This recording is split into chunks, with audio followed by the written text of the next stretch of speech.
Hello बच्चों, this is Suraj sir, IIT JEE maths faculty. आज के नए लेक्चर में आप सबका फिर से स्वागत है।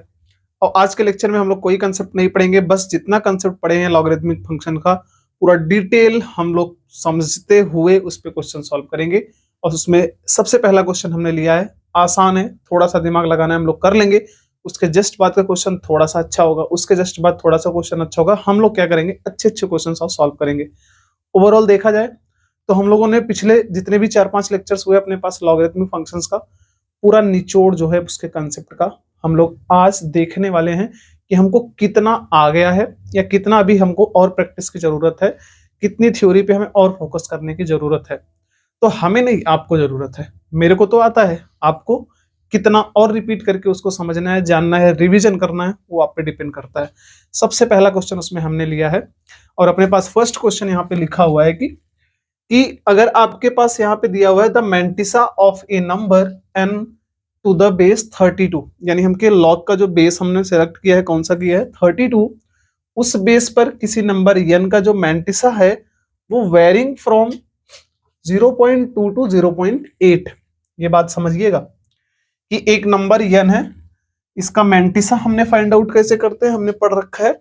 हम लॉग का वैल्यू फाइंड आउट करते हैं। उस लॉग का वैल्यू एक इंटीजर वैल्यू देता है और एक फ्रैक्शन वैल्यू होता है। और जो फ्रैक्शन वैल्यू होता है उसी को हम लोग क्या बोलते हैं, मैंटिसा बोलते हैं। और जो इंटीग्रल पार्ट होता है उसको हम लोग क्या बोलते हैं, कैरेक्टरिस्टिक बोलते हैं। इसने यही बोला है कि n है बेस 32, उसका मैंटिसा 0.2 से 0.8 है। बोथ इंक्लूसिव का मतलब हम इसको भी इंक्लूड करते हुए इनके बीच के गैप को भी लेंगे साथ में। And whose characteristic is 1। आप बहुत ध्यान से समझ सकते हो एक बात ये कि कैरेक्टरिस्टिक 1 है, मींस लॉग का जो इंटीग्रल पार्ट आया हुआ था उस लॉग के वैल्यू का, उसका वैल्यू कितना था, 1। आपको क्या करना है, then find the integral values of n की कितनी ऐसे इंटीग्रल वैल्यूज पॉसिबल होंगी जिसके लिए ये पूरा कंडीशन क्या होगा, सेटिस्फाइड होगा। पूरा कहने का मतलब समझ जाइए इस क्वेश्चन में क्या लिखा है। अगर मैंने आपको लिखा कि कोई लॉग है आपके पास n बेस में 32, अब इस कहानी में आपको क्या बोला गया है कि कैरेक्टरिस्टिक कितना है, 1, मैंटिसा कितना है अपने पास यहां से लेके यहां तक। यानी आप क्या बोलोगे, इसका इंटीग्रल पार्ट हमको पता है, इसके इंटीग्रल पार्ट को ही हम लोग क्या बोलते हैं, कैरेक्टरिस्टिक बोलते हैं। दैट मीन्स इस लॉग का जो इंटीग्रल पार्ट है वो कितना है, 1 है। साथ में अगर हमसे पूछा जाएगा इसका जो फ्रैक्शनल पार्ट है इस लॉग का, कि log n बेस 32, इसका फ्रैक्शनल पार्ट दो वैल्यूज है यानी बीच में है। हम बोल सकते हैं इसका वैल्यू बिलोंग करता है 0.2 से लेके 0.8 के बीच, और इनको भी इंक्लूड करना है, इसलिए हमने कौन सा ब्रैकेट लगाया, लार्ज ब्रैकेट लगाया। यानी कि इसका फ्रैक्शन वैल्यू क्या हो सकता है, 0.2 हो सकता है, 0.3, 0.4, 0.5, सारे हो सकते हैं इसके बीच में जितने भी आएंगे। साथ में लास्ट में 0.8 तक हो सकता है। यानी अगर ओवरऑल आपसे वैल्यू पूछा जाए तो हम लोग क्या बोलेंगे, फाइनली हमने यहां से ये पढ़ा कि ये जो log n की वैल्यू फाइनली है, इसकी जो भी वैल्यू है उसमें इंटीजर इतना, लेकिन फ्रैक्शन 0.2 से लेके 0.8 है। यानी हम क्या बोल सकते हैं, इसका जो वैल्यू है वो 1.2 से लेके आपका कहां तक है, 1.8 तक बोल सकते हैं कि नहीं, सोचिए। क्योंकि फ्रैक्शन पार्ट 0.2 से लेके 0.8 तक है, इंटीजर तो वही है, ओवरऑल कैरेक्टरिस्टिक 1 है तो इंटीजर वही होगा। यानी हमारे पास log n बेस 32 का वैल्यू 1.2 से लेके 1.8 तक है। क्लियर है बात। अब अगर इसकी वैल्यू इतनी है तो सोचिए हमको वैल्यू किसकी चाहिए, n की चाहिए। और उसके बाद हमने यहाँ पे पढ़ रखा है सारे के सारे, इसका बेस क्या है बताइएगा ध्यान से, बेस 1 से बड़ा है कि छोटा है, 1 से बड़ा है। और लॉगरिथमिक इनइक्वालिटी में हमने क्या पढ़ा है कि अगर बेस 1 से बड़ा है तो इनइक्वालिटी नो चेंज होती है, अगर आप लॉग को हटा रहे हो तो। हमने बोला ठीक है, यहां से हम लॉग को हटा देते हैं। तो जब लॉग को हटाते हो तो कंसेप्ट क्या आता है कि इस फंक्शन की वैल्यू तब फाइंड आउट करेंगे जब मैं बेस का पावर सामने वाला करूंगा। अभी तो सामने वाला एक ये भी है और एक इधर भी है, हम दोनों तरफ करने वाले, यानी कि यही रहेगा साइन 32 के पावर 1.8 और इधर का भी साइन वही रहेगा 32 के पावर 1.2। क्लियर है बात यहां तक। अगर ये बात हमें क्लियर हो गई तो इसके जस्ट बाद की कहानी क्या आने वाली है, हमने लिखा n less or equal to, इधर भी अपने पास ये साइन बना। आगे मुझे बताइएगा, मैं 32 को 2 के पावर 5 लिख सकता हूं कि नहीं, लिखा जा सकता है। सिमिलरली इधर भी 2 के पावर 5 लिखा हमने और इधर लिखा 1.2। थोड़ा सा सिंप्लीफाई और करते हैं इसको। अगर हम थोड़ा सा सिंप्लीफाई और करेंगे तो दोनों पावर मल्टीप्लाई, तो 12 5 जा 60 होता है, मीन्स कितना आएगा आपके पास 2 के पावर 6। उसके बाद n less or equal to, इसको मल्टीप्लाई करेंगे तो कितना आएगा 2 के पावर 9। अब हमने इसको थोड़ा सा सिंप्लीफाई कर लिया और जब हमने सिंप्लीफाई किया तो हमको यहां से डेटा मिलता है कि 2 के power 6 that mean 64 less or equal to n less or equal to 2 के पावर 9 कितना होता है बच्चों, तो 512 होता है। आप सेलेक्ट चेक कर सकते हो। 2 6 टाइम करेंगे तो 64 होता है।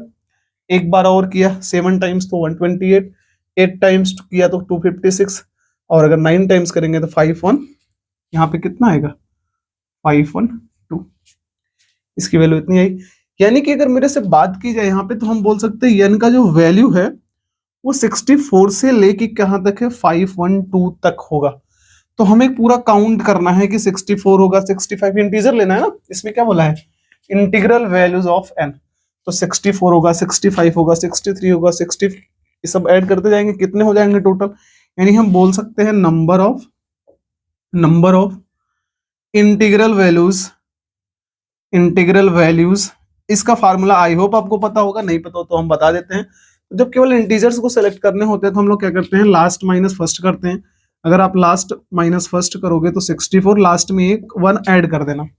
1 तभी ऐड किया जाता है जब लास्ट वाला नंबर भी इंक्लूड होता है, यानी कि हम जहां से लेके जहां तक टोटल इंटीजर को काउंट करने वाले हैं, अगर सबको इंक्लूड कर रहे हैं हम लोग, पूरा शुरू से लेके लास्ट तक इंक्लूड कर रहे हैं, तो हम पहले माइनस करेंगे, जो वैल्यू आएगा उसमें 1 ऐड कर देंगे तो टोटल नंबर ऑफ इंटीजर्स मिल जाएंगे। जैसे मैं एग्जांपल के तौर पे आपको बता दूं, अगर किसी ने बोला मुझे 1 से लेके 8 तक टोटल चाहिए, तो 1 से लेके 8 तक जितने इंटीजर्स हैं, कितने 8 इंटीजर्स हैं, अगर आपको निकालना है तो क्या बोलोगे, आपके पास 8 - 1 करोगे तो कितना आएगा 7, बट है कितने 8, यानी हमें क्या करना पड़ेगा +1, तो टोटल कितना आएगा 8। अगर 8 को इंक्लूड ना करना होता, केवल इतना बोला जाता कि 1 से लेके 8 तक, उसके पहले 8 के पहले तक कितने इंटीजर आएंगे, तो हम डायरेक्टली क्या बोलेंगे 8 - 1, डायरेक्टली कितना आंसर आता 7। तो यह ध्यान में रखेंगे जब नंबर ऑफ इंटीजर्स हमें काउंट करने की बात आती है तो हम क्या करते हैं लास्ट माइनस फर्स्ट, बस ये देखते हैं क्या दोनों फर्स्ट और लास्ट भी इंक्लूडेड है क्या। अगर इंक्लूडेड है तो बस उसमें क्या कर देंगे +1 और यहां से फाइनली आपको आंसर कितना मिलेगा हमारे पास कि 12 - 4 दैट इज 8। उसके बाद 0 बचा, 10 हो जाएगा, 10 6 4 आएगा अपने पास और यहाँ पे क्या बचेगा 4 और +1 दैट इज आंसर हमारा कितना हो जाएगा 4 4 9।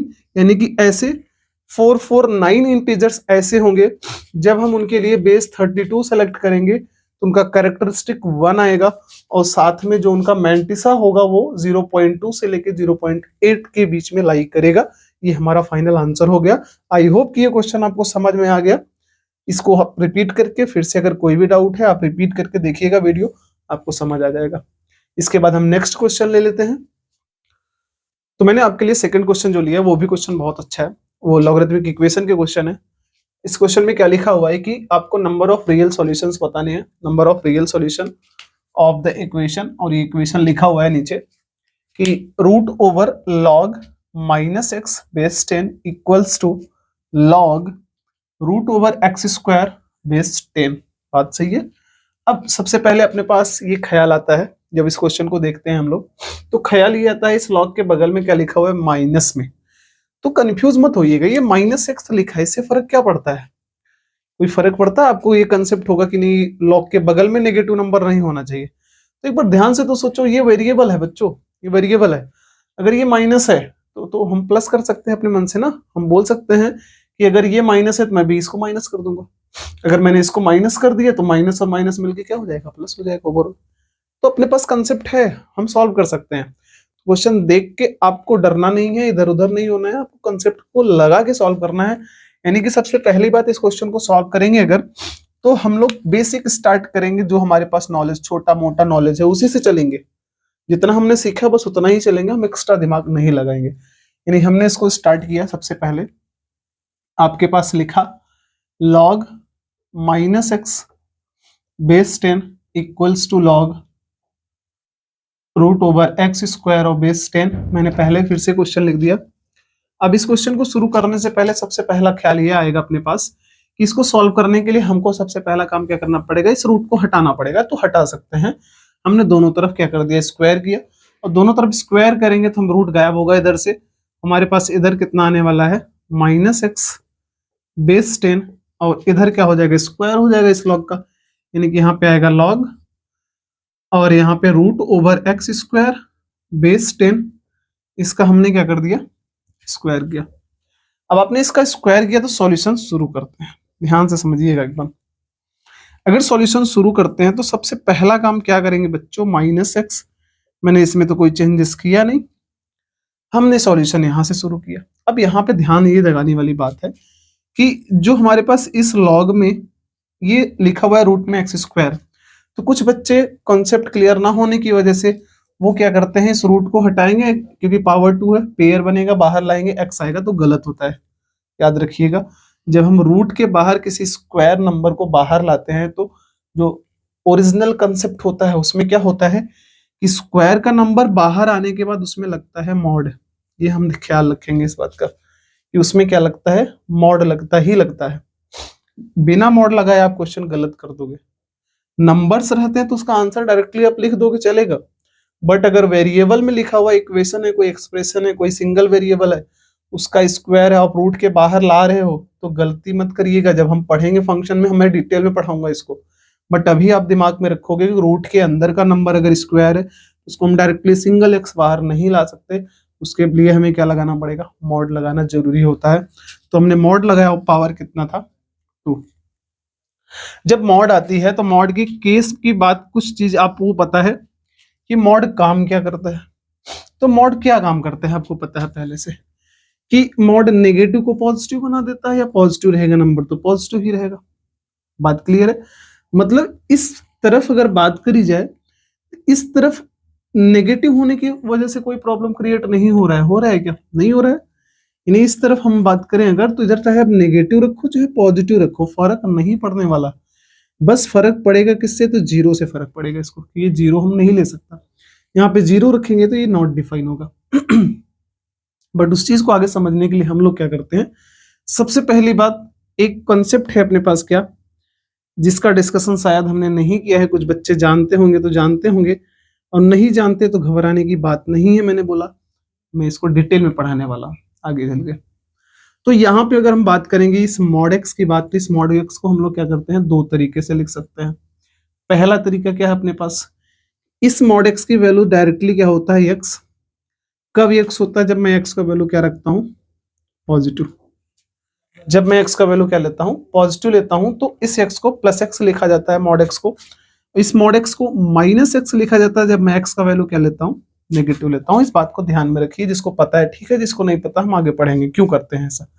अभी हमें क्या करना है, इस वैल्यू, इसकी दो वैल्यूज होती हैं, एक प्लस एक्स एक माइनस एक्स। प्लस एक्स कब होती है, जब मैं एक्स का वैल्यू पॉजिटिव रखूं या जीरो रख सकता हूं। माइनस एक्स कब होती है, इस पूरे मॉड की वैल्यू, जब हम एक्स का वैल्यू नेगेटिव रखते हैं। तो अब हमको ये बताइएगा, सिंस आपने अभी अभी पढ़ा कि हम पहला केस तो ले ही नहीं सकते, कैसे, अगर आपने पहला केस लिया तो ये सीधा सीधा क्या हो जाएगा, नॉट डिफाइन। कैसे, अगर एक्स का वैल्यू आपने पॉजिटिव रखा, यहाँ पे एक्स का वैल्यू पूरी तरह से पॉजिटिव रखा, हम लिख देते हैं कि अगर आपने x greater or equal to 0 रखा, तो सोचिए ये नॉट डिफाइन हो जाएगा। कैसे, आप क्या बोलोगे, then log minus x base 10 is not defined. क्या ये डिफाइंड होगा, होगा ही नहीं। कैसे, आप कहोगे अगर आपने इसको प्लस रखा तो प्लस और माइनस मिलके माइनस ही बनाएंगे, नेगेटिव नंबर बनाएंगे, और लॉग के बगल में नंबर नेगेटिव तो हो ही नहीं सकता। यानी कि मैं x की वैल्यू यहाँ पे ना तो जीरो रख सकता हूँ, ना ही पॉजिटिव रख सकता हूँ, रख सकता हूँ तो केवल किसको रख सकता हूँ, नेगेटिव नंबर, ताकि ये नेगेटिव और नेगेटिव मिलके पॉजिटिव बना दे, और इस पूरे आंसर का, इसका लॉग का आंसर क्या है, सही है। यानी कि पहला वाला कैटेगरी आपका कट गया। हम क्या बोलेंगे, अब की बार इस मॉड एक्स की वैल्यू केवल और केवल कौन सा रीजन ले सकते हैं, सेकंड केस। सेकंड केस लेंगे तो भी ये सोचिएगा मत कि माइनस है, हमने क्या बोला, यहाँ पे क्या बोला गया है, एक्स नेगेटिव लेना है। अगर एक्स आप नेगेटिव लोगे तो ये एक्स की वैल्यू नेगेटिव है बोला जा रहा है, और ये नेगेटिव यहाँ पे आएगा तो ये नेगेटिव और ये माइनस मिलके क्या हो जाएगा, नेगेटिव नेगेटिव पॉजिटिव। ये पूरी वैल्यू पॉजिटिव है, नेगेटिव नहीं है। यानी कि आपको ये चीजें समझ आई कि पहला कंसेप्ट हम क्यों नहीं ले सकते, क्योंकि वो नॉट डिफाइन हो रहा था।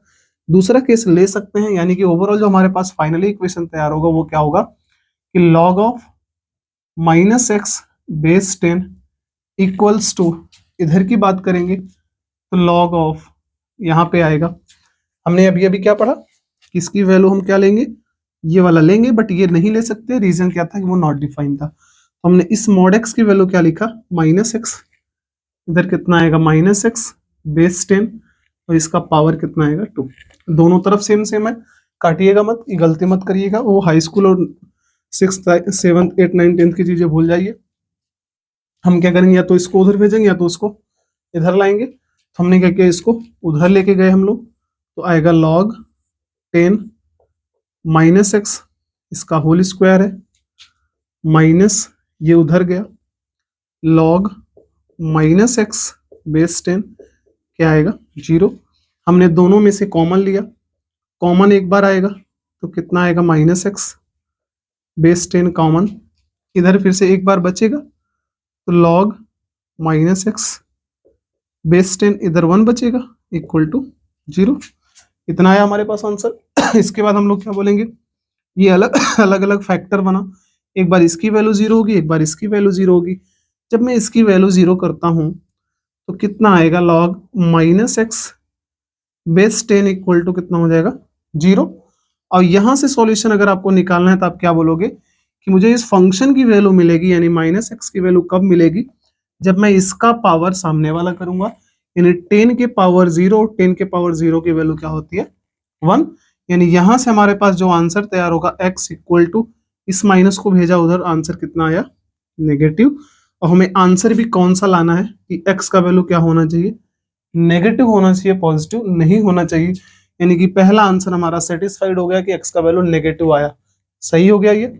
सेकंड अगर हम बात करते हैं यहाँ पे दूसरे फैक्टर की बात करें, तो यहां से इसकी वैल्यू कितनी आएगी 1, यानी कि हमारे पास मिला log -x बेस 10 की वैल्यू कितनी आएगी 1। सिमिलर तरीका हमने फंक्शन का वैल्यू कब आएगा, -x का वैल्यू कब आएगा, जब मैं 10 का पावर 1 करूंगा, दैट मीन्स 10। और यहां से फिर से x की वैल्यू कितनी मिली हमारे पास -10, यानी कि एक वैल्यू आपके पास -1 मिली और एक वैल्यू -10। और हम देख रहे हैं दोनों के दोनों वैल्यूज क्या है, नेगेटिव है, और दोनों के दोनों वैल्यू नेगेटिव ही होने चाहिए, ये भी हमने पढ़ा था। क्योंकि अगर हमने नेगेटिव नहीं रखा यहाँ पे वैल्यू तो ये नॉट डिफाइन हो जाएगा, आंसर हमारा गलत आएगा। तो हमारे पास टोटल कितने सॉल्यूशन इसके निकल के आए, 2, एक तो -1 और एक -10। क्वेश्चन बहुत अच्छा था, आपको फिर से ध्यान से इसको क्या करना है, रिपीट करना है, रिवाइज करना है, अगर थोड़ा सा भी कंसेप्ट में आपको प्रॉब्लम है तो। और बाकी जो चीजें इसमें छूटी हुई है, जैसे मैंने बोला ये वाला पार्ट, ये पार्ट मैं आपको समझाऊंगा, इसकी चिंता आप बिल्कुल ना करें। ये हम लोग डिटेल में पढ़ने वाले, फंक्शन तो कुछ नहीं छूटेगा। मैं फंक्शन को एक अलग तरीके से पढ़ाता हूँ, जब भी पढ़ाता हूँ फंक्शन में आपका एक भी पॉइंट नहीं छूटेगा। तो बच्चों we have a third question which is given as, if ये ln x है, ln x का मतलब नेचुरल लॉग, दैट मीन्स हम लॉग बेस ई ले रहे हैं तो ln लिखते हैं, log x का होल स्क्वायर है plus 3 times of log x -4। ये बोला है इज नॉन नेगेटिव, इसका मतलब क्या हो गया कि वो नेगेटिव नहीं है, बाकी सब हो सकता है। तो नेगेटिव नहीं है मीन्स पॉजिटिव हो सकता है, और एक नंबर और होता है जो नेगेटिव नहीं होता, उसको हम लोग क्या बोलते हैं 0। यानी कि हम क्या बोल सकते हैं, ये 0 भी हो सकता है, और पॉजिटिव मीन्स 0 से बड़ा, मतलब इस पूरे फंक्शन की वैल्यू आइदर 0 या तो 0 से बड़ा है।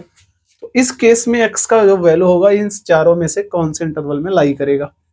तो सॉल्व कर लेते हैं हम लोग कंसेप्ट लगा के। हमने बोला ठीक है भाई, इसके हिसाब से जो हमारा कंसेप्ट बनेगा वो क्या होगा कि ln x whole square plus 3 times of ln x -4, ये अगर नेगेटिव नहीं है तो या तो 0 हो सकता है, तो 0 से बड़ा है, पॉजिटिव हो सकता है। तो हमने देखा ये सिंपल फैक्टर है, और सिंपल फैक्टर है तो इसको हमने फैक्टर कर लिया कि 4 1 जा 4, 4 और 1 करेंगे माइनस तो 3 आएगा, यानी यहां से हमारे पास आंसर आएगा ln x का square plus 4 times of ln x minus ln x और -4 ग्रेटर आर इक्वल टू 0।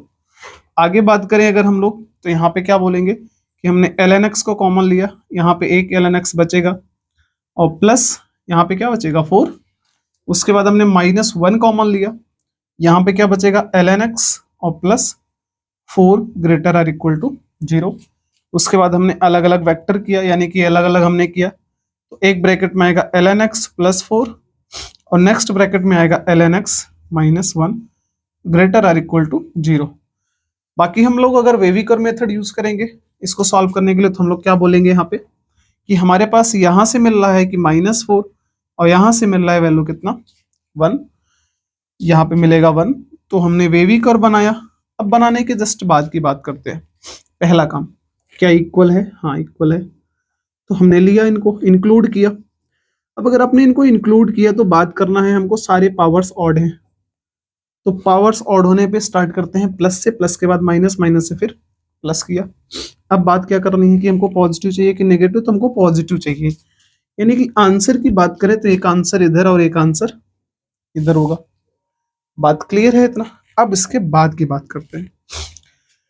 देखिए यहाँ पे जो हमारा आंसर आया हुआ है ये x का वैल्यू नहीं है, इस बात को बहुत अच्छी तरह से ध्यान देंगे। कैसे ध्यान देंगे कि पहले हमने जो वेविकर मेथड पढ़ा था, इस पूरे की जगह x हुआ करता था, इस पूरे की जगह x हुआ करता था। अभी क्या लिखा हुआ है log x, log x, यानी कि जो वैल्यू हमारी आ रही है वो किसकी आ रही है, log x की आ रही है। हम क्या बोलेंगे, हमारे पास ln x की जो वैल्यू मिली है वो क्या मिली है, पहला तो माइनस इनफाइनाइट से -4, माइनस इनफाइनाइट से -4, सही है बात। उसके बाद 1 से लेके इनफाइनाइट, यानी कि 1 से लेके इनफाइनाइट। इतनी बात क्लियर है हमको, क्लियर है ना इतनी बात?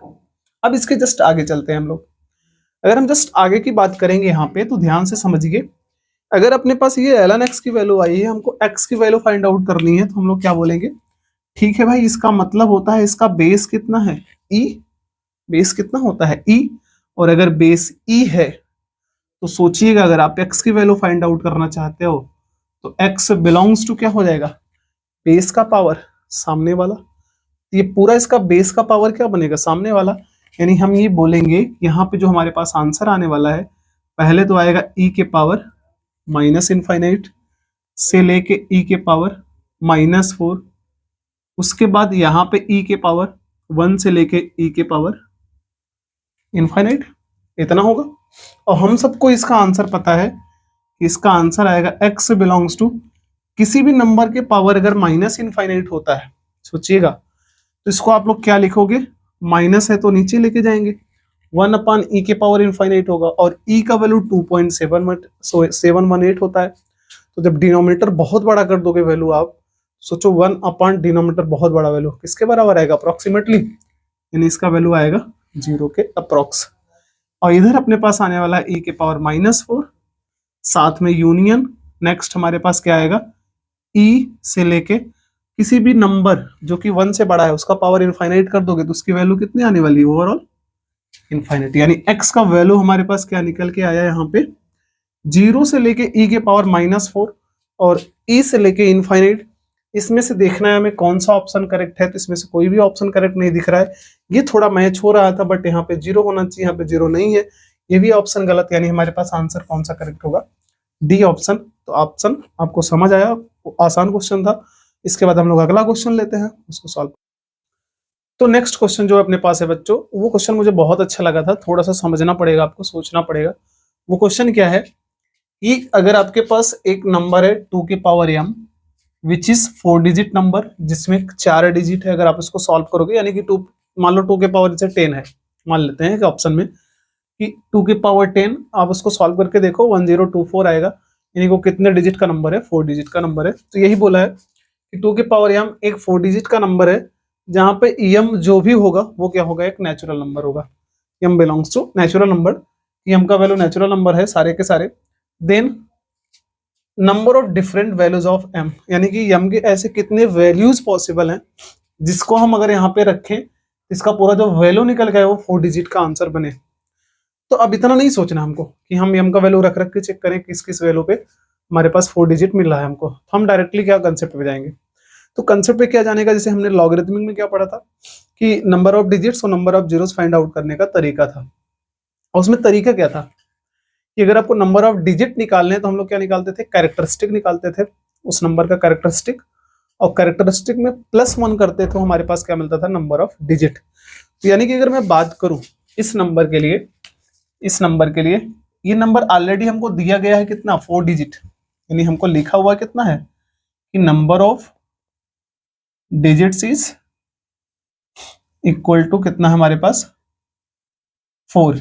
अब इसको हम लोग क्या बोलते हैं कि कैरेक्टरिस्टिक प्लस 1 करके हम लोग फॉर्मूला फाइंड आउट करते थे। यानी कि बेसिकली अगर हमसे यहाँ पे कैरेक्टरिस्टिक पूछा जाए तो हम लोग क्या बोलेंगे, सीधा सीधा कितना आएगा 3। यानी कि इस फंक्शन का, इस नंबर का कैरेक्टरिस्टिक जब फाइंड आउट किया गया था तो कितना आया था 3। अब आप बच्चों सोच के बताना, अगर ये कैरेक्टरिस्टिक 3 आया हुआ है तो हम लोग करे क्या होंगे, हम लोग सबसे पहले क्या किए होंगे, इस पूरे नंबर को माने होंगे क्या 2 के पावर m को क्या माने होंगे, n माने होंगे। अब इसको मानने के बाद हम लोग क्या किए होंगे, हमने दो तरफ क्या किया होगा, n बेस 10 पे log लिया होगा दोनों तरफ। वही काम मैंने किया, ठीक है, अभी भी करते हैं वही कि 2 के पावर m बेस 10, और इसको अगर आपको लिखना है तो आप क्या लिखोगे, पावर को पहले और log 2 बेस 10 आएगा। इतनी बातें क्लियर है। अब ये जो भी वैल्यू आया होगा, इसकी जो भी वैल्यू आई होगी, ये फाइनल आंसर बना होगा। इसका जो इंटीजर पार्ट आएगा, इसका जो भी इंटीजर पार्ट आएगा अपने पास, वो हमारे पास क्या होगा, कैरेक्टरिस्टिक होगा, और जो इसका फ्रैक्शनल पार्ट आएगा वो होगा इसका मैंटिसा होगा। बात क्लियर। यानी मैं क्या बोलूंगा यहाँ पे कि ये कैरेक्टरिस्टिक कितना आया 3। तो सोच के बताइएगा बच्चों कि अगर कैरेक्टरिस्टिक 3 आया यानी कि इसका इंटीजर पार्ट कितना आया, 3 आया। बात किसका मैं करूं कि यहां पे हम क्या बोल सकते हैं कि सिंस कैरेक्टरिस्टिक इक्वल्स टू क्या लिखा हुआ है 3। मुझे ये बताइएगा आप लोग कि कैरेक्टरिस्टिक 3 कब कब आ सकता है, यानी कि उस इस पूरे डेटा का आंसर क्या रहा होगा उस समय कि कैरेक्टरिस्टिक 3 आ गया। तो मैं क्या बोलूंगा, देयरफॉर ये जो m log 2 बेस 10 है, इसका इंटीजर पार्ट क्या आया होगा, 3 आया होगा। ये बोलेंगे ना कैरेक्टरिस्टिक क्या होता है, उसका इंटीजर पार्ट, यानी कि इस पूरे डेटा का इंटीजर पार्ट हमारे पास क्या आया था, 3 आया था। अब सोच के देखिए 3 इंटीजर कब कब आता है। तो मैं अगर नंबर लाइन की बात करूं यहीं बगल में आपसे, हमको पता है कि यहाँ पे 3 और यहाँ पे क्या होता है 4। अब अगर यहां से बात करी जाए कि अगर मैं इसका वैल्यू 3 भी लिया होता तो भी इंटीजर कितना आता, 3 ही आता, क्योंकि इंटीजर पे तो इंटीग्रल पार्ट 3 वही नंबर आता है अपने पास। तो 3 लेता तो भी 3 ही आता। अगर मैं बोलता नहीं इसकी वैल्यू 3 ना होके कुछ 3.1 थी, तब भी आप क्या बोलोगे, इसका इंटीजर पार्ट कितना आएगा, 3 ही आएगा।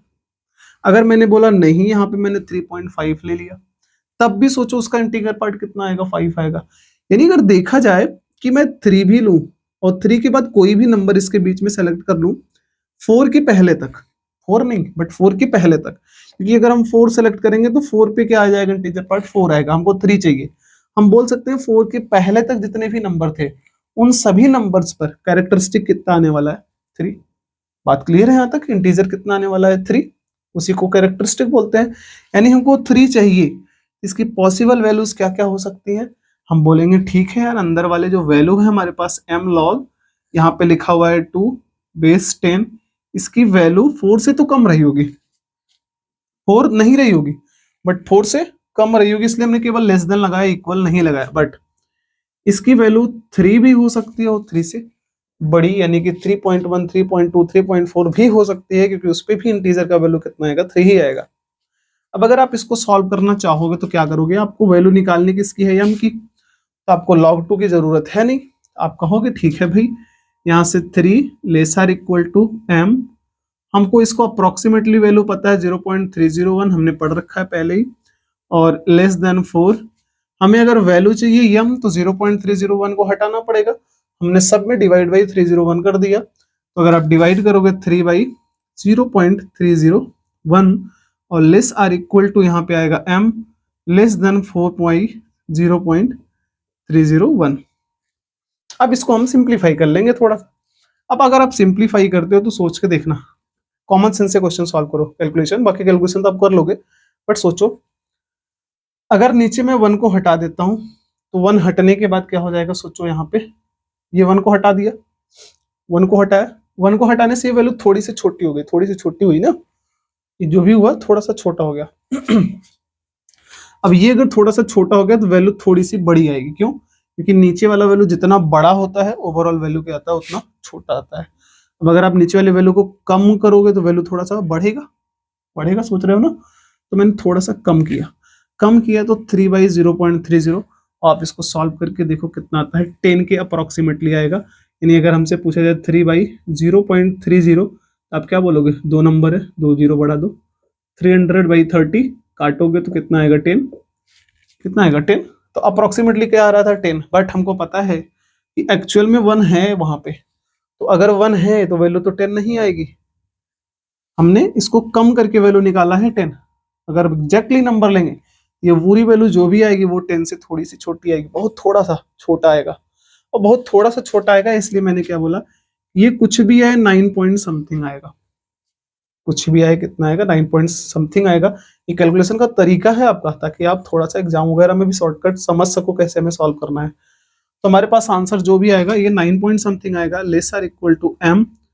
सेम कंसेप्ट इसमें भी लगा देते हैं। अगर सेम कंसेप्ट इसमें भी लगाएंगे तो तरीका समझ लो। 1 को हटाया, यहाँ से 1 को हटा देते हैं, 1 को हटाएंगे तो 2 0 यहाँ पे बढ़ाएंगे और काट के देख लो 13 पॉइंट समथिंग आ रहा है अपने पास, यानी कि 13 पॉइंट समथिंग निकल रहा है। यही आएगा ना। 3 से काटोगे 40 बन जाएगा और 13 3 जा कितना होता है अपने पास? 39। तो ये 13 पॉइंट समथिंग आएगा। नहीं प्रॉब्लम हो रही है, आप कर लो, देख लो यहाँ पे कुछ भी आए 13 पॉइंट समथिंग आएगा। सॉल्व करके हम लोग देख सकते हैं यहाँ पे। अब अगर इतनी बातें हमें क्लियर हो गई तो हमारे पास m की वैल्यू क्या आई? ध्यान से देख लो, 9 पॉइंट समथिंग से लेके 13 पॉइंट समथिंग तक। यानी अगर मुझसे इसमें वैल्यू पूछी जाएगी कि m की नेचुरल वैल्यूज क्या क्या पॉसिबल है तो हम लोग क्या बोलेंगे? 9 के बाद, 9 के बाद ये 9 पॉइंट समथिंग आएगा, इसके बराबर या इसके बाद।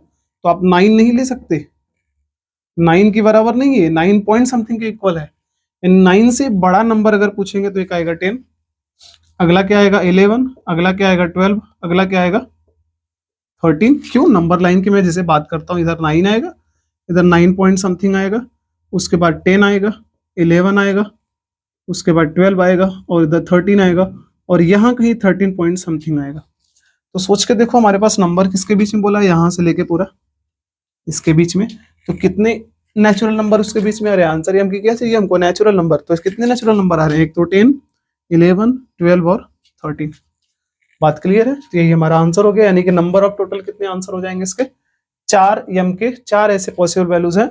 और आप करके भी देख लो वो 4 वैल्यूज कौन कौन से हैं हमारे पास। एक तो 10 है, यानी 2 के पावर 10 करो तब भी 4 डिजिट आएगा, 2 के पावर 11 करोगे तब भी 4 डिजिट आएगा, 12 करोगे तब भी 4 डिजिट आएगा और 13 करोगे तब भी कितने डिजिट आएंगे? 4 डिजिट ही आंसर निकल के आएंगे। आई होप ये चीजें समझ में आया, क्वेश्चन अच्छा था। फिर भी अगर डाउट होता है तो आप बार बार इसको वीडियो रिपीट करके देख सकते हो और खुद से सॉल्व करने की कोशिश कर सकते हो।